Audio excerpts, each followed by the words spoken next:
Salut tout le monde, j'espère que vous allez bien et aujourd'hui on se retrouve pour un petit book haul. Donc c'est un nouveau format que j'essaye sur la chaîne qui me tentait beaucoup.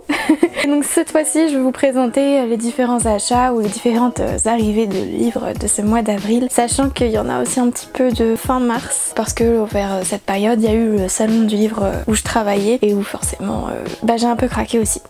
Et sans plus tarder, je vous propose de découvrir ensemble tous ces livres.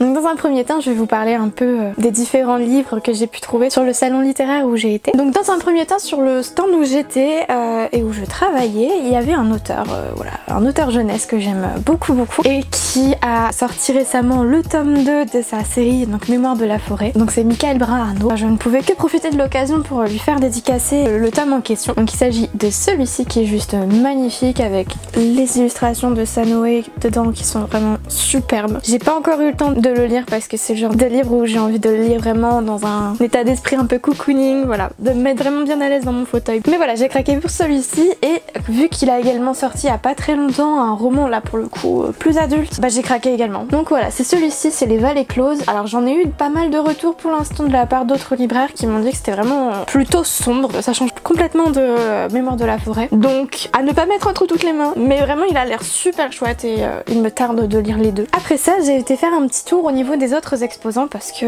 forcément c'est l'occasion de faire de belles découvertes et j'ai notamment découvert une maison d'édition qui s'appelle Les Trois Normes et j'en ai pris deux chez eux parce que vraiment honnêtement leurs livres sont absolument déjà magnifiques. Donc j'ai pris celui-ci, donc Une couronne d'os et d'épines, et celui-là, donc La gardienne du chardon. Donc c'est tous les deux de la fantasy. Pour le coup de mémoire, celui-ci on est plus sur une période un peu victorienne et celui-ci par rapport à l'autrice qui a publié je crois 2 livres actuellement chez eux, c'est son meilleur, c'est son premier et vraiment il n'y a que de bons retours de la part d'autres libraires. Donc voilà, je me suis laissée tenter, sachant qu'en plus c'est vraiment une très chouette maison d'édition que je vous invite à aller regarder et à aller soutenir si vous pouvez. Après ça, à nouveau pendant mon petit tour, j'ai fait la ronde d'auteurs et je suis tombée sur ce livre là, donc Les Précurseuses de Justine de France. Alors celui-ci je l'ai déjà lu, contrairement aux 4 premiers que je vous ai présentés, et celui-là est vraiment très chouette. Juste petit point, il est très lourd.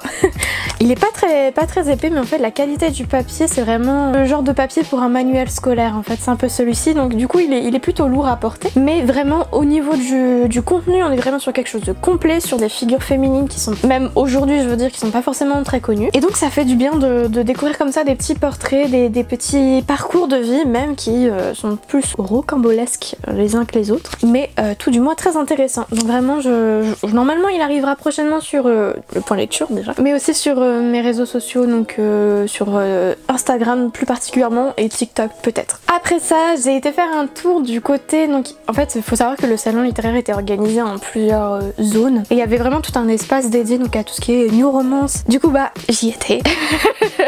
J'ai fait un petit tour et j'ai également craqué raisonnablement quand même, 4 livres ça va. Donc j'ai pris du coup Campus Driver dont j'entends beaucoup parler. Comme il m'arrive parfois d'avoir des demandes en librairie, je voulais d'abord le lire pour être sûre de pas le mettre entre de mauvaises mains, voilà. Donc j'en ai profité pour voir l'autrice et lui parler un petit peu et elle est vraiment très gentille. Vraiment c'est une petite perle, elle est incroyable, pleine d'énergie, très drôle, voilà. Donc j'ai craqué. Après ça j'ai acheté également, alors là pour le coup en grand format, donc Highway to Us, désolée pour l'accent, de Delinda Dane qui était aussi présente, donc j'ai également pu faire dédicacer l'ouvrage. Là j'avoue ce qui m'a fait craquer c'est qu'on parle de tatoueur, donc j'avoue que la figure du tatoueur ça m'intrigue un peu, donc je ne l'ai pas encore lu mais il me tarde de le faire. Après ça j'en ai acheté 2 autres, donc toujours chez Hugo Poche, donc Nymphéa et la chambre rouge de Margherita Gabbiani, pareil dédicacé, c'était l'occasion de toute façon. Pour le coup vraiment très chouette, pas à mettre entre toutes les mains, je pense que vous voyez souvent passer sur TikTok en ce moment, mais vraiment pas à mettre entre toutes les mains parce que la sexualité est vraiment explorée dans tous ses différents aspects, j'aurais envie de dire, mais très chouette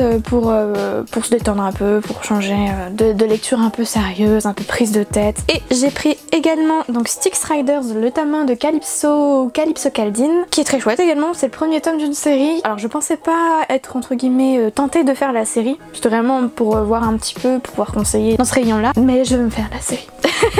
Parce que vraiment, c'est vraiment des lectures qui sont agréables en fait, hein, pas prise de tête. Et comme j'ai tendance à souvent prendre des choses des livres où les sujets sont compliqués, c'est vraiment une opportunité qui fait du bien au moral, qui change un petit peu.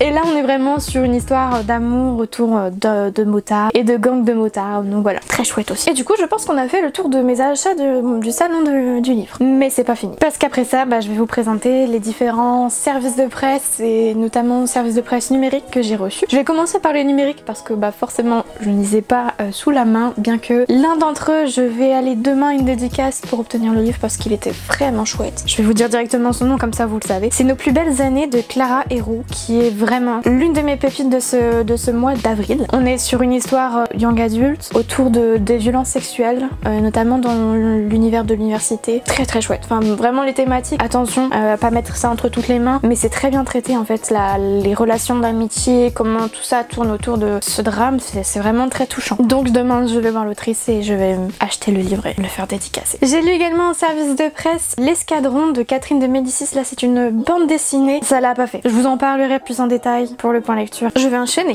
avec les autres services de presse. Alors, donc d'abord j'ai reçu de la part de Rouergue Palace dans le ventre de Troie. C'est de Marine Carteron. Le premier tome d'une série qui, ma foi, a l'air ultra prometteuse. Il me tarde de le lire, vraiment il est dans ma pile à lire parce que, enfin dans ma pile à lire urgente entre guillemets, parce que on parle d'une figure de la mythologie qui est tellement peu explorée, mais quand j'ai su que ça allait sortir, j'ai fait la demande pour avoir le service presse et je l'ai vu. J'ai également reçu un livre qui tourne pas mal sur Instagram en ce moment, j'arrête pas de le repasser. Donc il s'agit de Reste d'Adeline Dieudonné, donc aux éditions L'Iconoclaste. L'intrigue de base est vraiment sympa. On est sur une idée d'une relation adultérine où l'amante à la mort du coup de celui qu'elle aime va écrire une lettre à la femme officielle pour lui dire à quel point elle l'aime. Plutôt intéressant au niveau du synopsis et il me tarde de le lire. Donc j'ai reçu également de la part des éditions Albin Michel L'Orageuse de Jessica L. Nelson. Ça m'avait beaucoup intriguée quand je l'avais vu sur les programmes de parution parce que du coup on parle d'une autrice qui est tombée dans l'oubli comme pas mal d'autrices, et Jessica Nelson se proposait justement de faire redécouvrir cette figure et il s'agit du coup de Louise Révoil. Donc ça m'avait beaucoup intéressée, donc pareil j'ai très envie de le lire. Je suis une grande adepte des romans d'Actes Sud, c'est souvent des thématiques pas faciles. À nouveau comme je vous ai dit un roman ça tombe bien.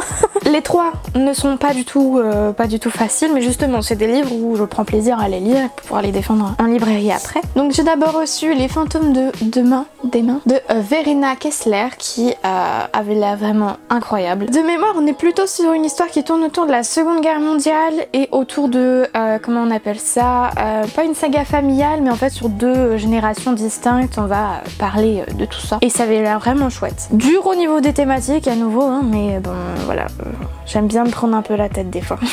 Après ça j'avais demandé Peindre à Palerme de Yves Chaudoué. Là on est plutôt sur la thématique de l'art, forcément vous l'aurez deviné vu le titre. En tout cas au niveau de la présentation faite par les représentants qui nous proposent les catalogues des éditions, ça avait l'air plutôt chouette et plutôt original, donc pareil, j'ai envie de le lire pour voir un peu ce que ça donne et pouvoir peut-être le proposer en librairie. Et enfin donc chez Actes Sud il y avait aussi Les âmes torrentielles de Agathe Portail. Bon là pareil, de mémoire c'était une thématique un peu compliquée mais prometteuse et dans tous les cas, dans les trois cas de toute façon, j'ai un peu hâte de voir comment les auteurs vont se dépatouiller avec ces sujets pour proposer quelque chose d'un peu unique et d'un peu bouleversant. Chez Gallmeister, alors je ne retrouve plus le service presse, je pense que je l'ai prêté à quelqu'un entre temps. Donc c'était Le présage de Peter Faris. J'ai pas accroché, j'avoue, c'est le genre de livre chez Gallmeister où vraiment il faut s'accrocher. Et je pense que j'étais pas dans le bon état d'esprit non plus, donc voilà, ça l'a pas fait. Et après chez Gallmeister, toujours, j'ai reçu un livre qui n'est pas encore sorti à l'heure où je tourne cette vidéo. Donc c'est Le silence de Denis Lehane. Là ça avait l'air pas mal aussi. Celui-ci, ce qui m'avait beaucoup plu au niveau du résumé fait par les représentants, c'était le côté, on va parler de racisme, on va parler de relations mère-enfant. Bref, c'est des thématiques que j'aime bien voir se déployer, notamment donc au niveau de leur catalogue chez Gallmeister. Donc il me tarde de le lire également. Après ça, j'ai également reçu de la part de Sonatine Tous les membres de ma famille ont déjà tué quelqu'un. Pour information, je vais très vite au niveau des résumés, mais je vous invite à aller regarder directement sur les sites des éditeurs. Franchement, pour l'instant, les retours que j'en ai, c'est qu'il est très chouette. Il y a un côté vraiment réfléchi, des références à Agatha Christie de temps en temps qui sont très agréables. Après, je ne l'ai pas encore lu et pareil, il me tarde de le lire parce qu'en plus avec un titre pareil, c'est le genre de lecture où c'est facile de se rappeler un peu de quoi on parle. J'ai également reçu de la part donc des éditions Marchiali. Alors c'est une petite maison d'édition mais qui propose vraiment des textes, alors c'est souvent à la frontière de la réalité et de la fiction. Généralement c'est des enquêtes romancées mais qui traitent de sujets de la réalité. C'est un peu compliqué dit comme ça. Mais pour vous donner un exemple, Rose d'acier, on est sur l'histoire donc de Rémi Yang qui a mené une enquête auprès de prostituées chinoises pour avoir leur parcours, pour savoir comment elles se sont retrouvées à faire ce métier-là. Donc c'est souvent ce principe-là de on prend quelque chose dans la réalité mais on l'écrit de façon à ce que ça fasse vraiment un roman. Celui-là m'avait beaucoup tenté, surtout que la représentante m'en avait parlé avec beaucoup de passion. Elle m'avait dit qu'il était très chouette. Et enfin le tant attendu. Vraiment je l'attendais de pied ferme celui-ci. La suite de Tokyo Vice. Donc il s'agit de Tokyo Detective de Jake Adelstein. Désolée pour la prononciation, je suis une grande fan. Quand j'ai vu qu'il allait en sortir un nouveau, bah forcément j'ai demandé le service presse et je l'ai eu. Bon là il y a quand même pas mal de services presse. En vrai j'en ressens un peu moins parce que là j'ai combiné mars et avril parce que c'est le premier book haul et que j'avais des sorties voilà comme celle de chez Marciali qui était importante à mes yeux et que j'avais envie de vous parler. Alors après j'ai reçu également le service presse du dernier Laure Manel, donc Ce que disent les silences. Donc Laure Manel c'est une autrice que j'aime beaucoup. Au niveau du feel good on est sur vraiment des choses qui sont bien écrites, qui font du bien moral et vraiment c'est pas des livres qui sont comment dire, c'est pas gnangnan, ça reste vraiment des histoires qui sont accessibles et ouais qui font du bien au moral. J'ai reçu également donc de chez Robert Laffont Les 4 trésors du ciel de Jenny Tinguizang. Là on est vraiment sur quelque chose un peu sur le mode de pachinko de je ne sais plus quelle autrice. J'avais eu un peu de mal avec un autre livre qui était un peu dans la même veine que pachinko mais celui-ci apparemment est quand même bien écrit. La représentante m'en a plutôt bien parlé donc bah je vais me laisser tenter également mais j'ai pas eu encore l'occasion. J'ai reçu de la part de la maison d'édition La Croisée Lemon de Kwon Yo-son. Oh, je suis désolée la prononciation. C'est vraiment pas mon fort. Donc celui-ci il avait l'air vraiment très chouette, pas au niveau des thématiques hein, parce qu'on parle de meurtre, on parle de normes imposées aux jeunes femmes en Corée notamment, on parle de deuil, on parle de psychologie, donc vraiment des choses où c'est pas tout beau tout rose, mais il m'avait l'air vraiment très intéressant et comme je suis pas quand je me lis pas assez je trouve d'auteurs et d'autrices coréennes, j'avais envie de me laisser tenter par celui-ci et je l'ai vu passer récemment sur les réseaux sociaux avec un plutôt bon retour, donc prometteur et sera lu prochainement. Après ça j'ai reçu en service de presse de la part de Seuil 5 petits indiens de Michel Good. C'est une nouvelle collection que la maison d'édition va lancer pour mettre à jour des récits de la part des Premières Nations, donc vraiment chouette. Et celui-ci de mémoire on est sur l'histoire de 5 personnes issues de des Premières Nations qui vont parler notamment des internats où ils ont été enfermés et qui avaient pour but de rompre leurs racines avec les Premières Nations et leurs familles. Donc il me tentait bien et il sera lu prochainement. J'ai reçu également de la part des éditions d'Alva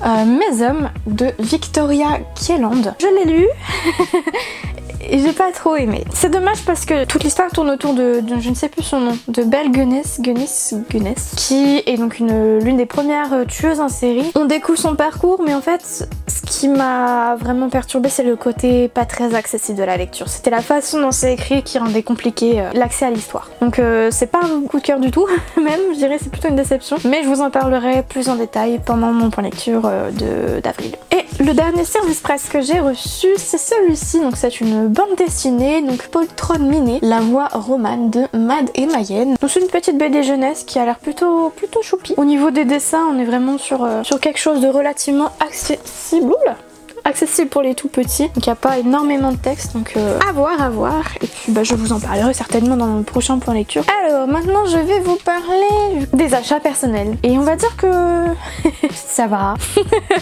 Après je vais plutôt vous montrer du coup les séries que moi je suis. Ce mois-ci il y a quand même, enfin ce mois-ci vers fin mars il y a quand même eu plus de suites de séries. Je vais pas tout vous présenter toutes les sorties manga de certaines séries parce qu'il y en a beaucoup et comme j'ai pas envie que la vidéo dure de trop non plus, on va se contenter des grosses sorties, en tout cas des enjeux que moi j'attendais. Ranking of Kings forcément, donc de Sosuke Toka, donc le tome 6. La suite est attendue de pied ferme. J'ai également continué donc Kageki Shoujo, le tome 2 qui est de Kumiko Saiki, qui est vraiment génial. Enfin, si vous ne connaissez pas la série, lancez-vous. On est vraiment sur des thématiques complètement singulières au niveau de ce qu'on peut nous proposer dans la littérature manga. C'est vraiment chouette et les dessins sont sublimes. Forcément le dernier tome de Black Butler de Yana Tobusu que j'attendais de pied ferme également parce que ça sort trop lentement. J'attends vraiment à chaque fois la suite. L'Éden des sorcières, donc chez Kiyun de Yumeji, donc le tome 5. Pareil, une série que j'adore. Je crois que je vous en ai parlé déjà sur la chaîne, c'est pas impossible, je n'ai plus la mémoire. Entre Instagram et YouTube, je ne sais plus de quoi je vous ai parlé, faudrait que je refasse un point. Donc sortie également très attendue. J'ai également craqué pour le tome 3 de Mobuko no Koi de Akane Tamura, qui est une très belle histoire d'amour entre deux adultes dans le monde du travail, donc vraiment très chouette. Forcément le dernier tome de Welcome, dernier tome sorti entre guillemets de Welcome to the Ballroom de Tomo Takeshi, je sais pas comment on dit. Pareil, vraiment une pépite, celui-ci déjà lu, adoré, et j'attends encore la suite. Slice of Life, le tome 2 de cette série de l'auteur de Barakamon, qui est moins bien que Barakamon j'avoue, mais bon, passer après Barakamon c'est compliqué, mais ce qui est marrant c'est que dans Slice of Life il fait pas mal référence à Barakamon justement, et c'est plus le côté on suit un auteur de manga qui développe sa série, qui fait étrangement penser à Barakamon mais qui n'est pas Barakamon. Bref, vraiment c'est très chouette. Si vous voulez quelque chose un peu tranche de vie, léger, voilà, mais déjà dévoré, j'attends la suite. Et enfin La danse du soleil et de la lune, donc de Daruma Matsuura, le tome 4, qui est toujours aussi bien. Alors c'est très étrange, hein, c'est vraiment, en même temps l'univers de l'auteur ou l'autrice est très particulier. C'est l'autrice de Kazane, la voleuse de visage, qui est vraiment très chouette, sombre mais chouette. Et là on est plus sur un côté un peu magique. Je pense que j'en ai déjà parlé sur mes réseaux sociaux, sur Instagram, donc n'hésitez pas à voir. Et après, toujours niveau manga, il y a 3 nouvelles séries sur lesquelles je voudrais attirer votre attention un petit peu, que je vais certainement présenter dans des points lecture, mais au cas où si je ne le fais pas, je vous le présente quand même là. Donc Gourmet Detective, le tome 1 et le tome 2. Alors c'est vraiment très chouette, c'est des petites enquêtes un peu à la Sherlock Holmes, avec ce gentleman un peu spécial qui accorde une très grande attention à la nourriture. Il y a vraiment beaucoup de références à Sherlock Holmes, et c'est l'autrice de Le Tigre des Neiges que j'adore. Donc on retrouve toujours ces ingrédients des personnages qui sont quand même travaillés, un style de dessin qui est très agréable, de l'humour, beaucoup d'humour. Donc vraiment c'est très chouette, et j'en parlerai très certainement sur ma chaîne. J'ai également acheté donc là le tome 2 de cette série en 2 tomes seulement, Les Amants Sacrifiés de Masasumi Kakizaki. Très chouette, j'en ai parlé, ou je vais en parler, je spoil, sur mon compte Instagram, donc n'hésitez pas à aller voir parce que vraiment c'est une très chouette série. Et forcément il fallait que je craque pour le nouveau Io Sakisaka. Je ne pouvais pas passer à côté, voilà, je suis une grande fan. J'adore tout ce qu'elle fait, j'adore son dessin, les histoires qu'elle propose, donc forcément quand j'ai vu qu'elle sortait un nouveau, je n'ai pas hésité. Je l'ai pas encore lu, là je regarde vite fait, j'ai tellement envie de m'y plonger. Et je pense qu'il sera lu prochainement, très prochainement.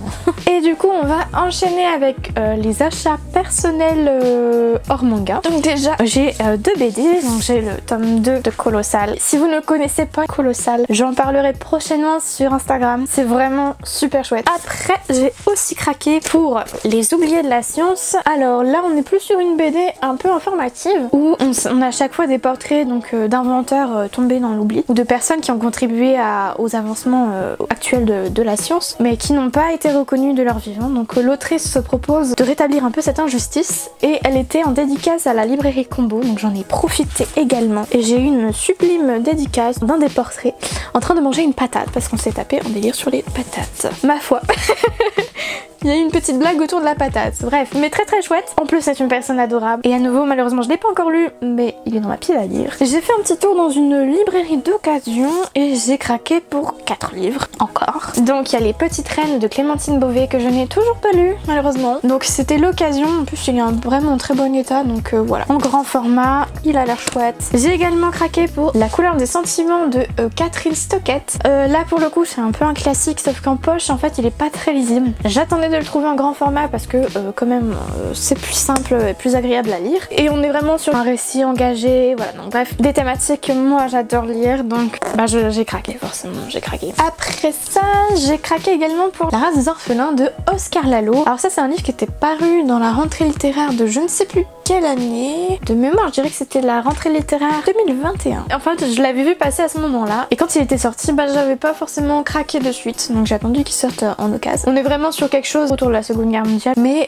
avec un traitement qui a l'air un peu différent, donc j'étais intriguée. Et j'ai également craqué pour Combien de pas jusqu'à la lune de Carole Trébor. Pareil, j'ai entendu beaucoup de bons retours de ce livre. Il est classé parfois en jeunesse, parfois en adulte, et on est vraiment sur un livre qui va s'attacher à adresser le portrait d'une femme tombée dans l'oubli, et notamment je crois qu'il a contribué aux travaux de la NASA. Alors après ça, je vais pas vous parler parce que je n'ai pas le temps actuellement, mais il sera très certainement dans mon point lecture d'avril. Et il s'agit de Gazelle Punch de Nancy Gilbert, qui est juste une pépite, vraiment incroyable. C'est le genre de livre où je le lis dans la soirée parce que c'est juste trop bien et qu'il me faut le fin mot de l'histoire. On est vraiment sur des thématiques pas faciles quand même à conseiller, avec notamment comment dire, le sujet des enfants placés, les violences qu'ils peuvent subir et comment les aider à aller mieux, ou en tout cas à mieux supporter leur situation. Donc c'est vraiment un très gros coup de cœur de ce mois d'avril. J'ai également craqué pour La fille du roi pirate de Tricia Levenseller chez Stardust. Alors j'en ai parlé sur mes réseaux, ou je vais en parler sur mes réseaux, sur Instagram notamment, et très certainement qui sera dans mon point lecture. J'ai été agréablement surprise, donc voilà, une très bonne surprise autour de pirates, sachant que le premier roman de l'autrice je n'avais pas du tout aimé, mais vraiment pas. C'est le genre de lecture un peu en young adulte qui n'a pas de sens, qui est pas très cohérent, ou avec une héroïne un peu fade, et là ça va. On a du mieux, donc on voit que l'autrice s'améliore, donc ça me donne envie de la suivre en tout cas et de voir ce qu'elle peut sortir par la suite. J'ai évidemment craqué pour celui-ci, on se demande pourquoi. Ici, et seulement ici, de Christelle Dabos. Alors j'ai eu des retours mitigés, alors un peu de chaque, un peu des gens déçus et d'autres qui m'ont dit que c'était carrément bien. Donc il faut que je me fasse ma propre opinion dessus. Et dès que je l'aurai lu, de toute façon j'en parlerai sur les réseaux et très certainement dans le point lecture. À nouveau un livre que j'ai vu beaucoup passer, donc il s'agit de Light Lark de Alex Aster, dans l'édition collector évidemment, parce que il est juste absolument sublime. Je l'ai pas encore déballé, donc vous vous doutez que je ne l'ai pas encore lu. Il me tarde de le faire parce qu'il a l'air quand même super chouette. J'ai également craqué pour celui-ci, donc Violet Maids of Thorns de Gina Chen aux éditions Robert Laffont. Là également je l'ai vu passer sur les réseaux sociaux, j'étais curieuse au niveau de l'histoire, de voir ce que l'autrice pouvait faire à partir du synopsis. Donc dès que je l'aurai lu, je vous tiendrai au courant. J'ai également craqué pour voilà, l'édition collector de Le Roi Maléfique, et je pense que je vais attendre que le tome 3 sorte également en collector, ce sera beaucoup plus simple parce que, honte à moi, ou pas, je ne sais pas. Je n'ai lu que le premier tome parce que justement il était sorti en collector et je m'étais dit qu'il sortirait très certainement le tome d'un collector et qu'à ce moment là j'aurai l'occasion de le lire, donc c'est chose faite et je vais de ce pas le lire. Et j'ai également craqué pour celui-ci. Alors avec le reflet, je sais pas si on voit très bien, le retour me dit que c'est bof. Donc Pénélope Reine d'Ithaque, donc c'est le premier tome d'une saga, je savais pas que c'était un premier tome de base, donc de Claire Henna, qui a l'air très chouette. Donc c'est une réécriture forcément de l'histoire de Pénélope et d'Ulysse, mais beaucoup plus du point de vue de la jeune femme. Le seul bémol c'est que la couverture a l'air de s'abîmer très vite. Le côté doré en fait commence un peu à s'enlever alors que je n'y ai pas touché, donc c'est un peu dommage. Mais sinon voilà, c'est le seul bémol. Et on va terminer tout ça avec la maison d'édition avec laquelle je devrais avoir un partenariat.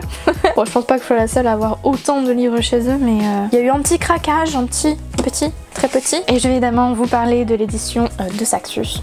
Et j'ai craqué. Alors il va me falloir du temps pour le lire, sachant que le prieuré de l'orange de Samantha Shannon, j'en ai tellement entendu parler, mais tellement. J'avais une collègue qui en était vraiment fan de cette autrice et qui n'arrêtait pas de vanter les mérites de le prieuré de l'oranger. Alors c'est vraiment de la pure fantaisie, mais pour avoir lu d'autres livres de Samantha Shannon, j'adore ça, son écriture, donc vraiment j'ai tellement hâte de le dévorer. Il fallait également la suite, apparemment oui c'est la suite de les prieurés de l'oranger, donc je vais attendre encore plus pour le lire celui-ci. Mais voilà, il me fallait les deux parce que me connaissant, si la série est vraiment aussi chouette que j'en ai entendu parler, il me faudra les deux et je me les ferai d'un coup pour vraiment garder en tête les personnages parce que sinon j'ai tendance à oublier. J'ai également craqué pour Le Livre de la Nuit de Holly Black. Pareil, donc voilà, j'ai craqué pour celui-ci parce que l'autrice en fait tout simplement, j'aime beaucoup l'autrice. J'en ai pas encore eu de retour, donc ce sera l'occasion de me faire ma propre opinion dessus. Cendrillon est morte de Kaylin Bayron qui a l'air également très chouette, donc une réécriture forcément de l'histoire de Cendrillon avec un petit teaser derrière qui nous dit que le conte de Cendrillon n'est peut-être pas celui que vous connaissez, donc bref ça donne forcément envie, enfin forcément ça m'a tenté moi. J'ai également craqué pour Le Royaume des Damnés de Kerry Maniscalco qui est vraiment très chouette. Je l'ai vu pas mal passer sur les réseaux sociaux, j'ai bien fait d'écouter les recommandations. Là je vous en parlerai plus en détail dans un prochain point lecture qui normalement ne devrait pas tarder à arriver. Et le dernier livre que je vais vous présenter donc pour ce book haul, c'est Il était une fois un cœur brisé de Stéphanie Garber, donc toujours chez De Saxus. Ça a l'air d'être une réécriture un peu des contes mais avec une nouvelle vision. Donc ça a l'air très chouette et il me tarde aussi de découvrir comment l'autrice s'est dépatouillée avec ce synopsis. Et voilà. J'espère évidemment que la vidéo vous aura plu, que je vous aurai donné envie de lire certains des livres, ou en tout cas de craquer, parce que c'est bien de craquer de temps en temps. Les prochains book hauls évidemment seront moins copieux, normalement. Je veux dire qu'il y aura moins de service presse quand même. Et puis comme je l'ai énoncé tout au long de la vidéo, il y a un point lecture qui ne devrait pas tarder à arriver. Alors je pense que le book haul sortira avant pour le coup. Alors généralement un peu avant la sortie du point lecture, vous saurez un peu en avance les livres que je vous présenterai. Enfin bref, il y a du neuf qui va arriver sur la chaîne prochainement. Mais j'espère que la vidéo vous aura plu et moi je vous dis à très bientôt pour de prochaines vidéos.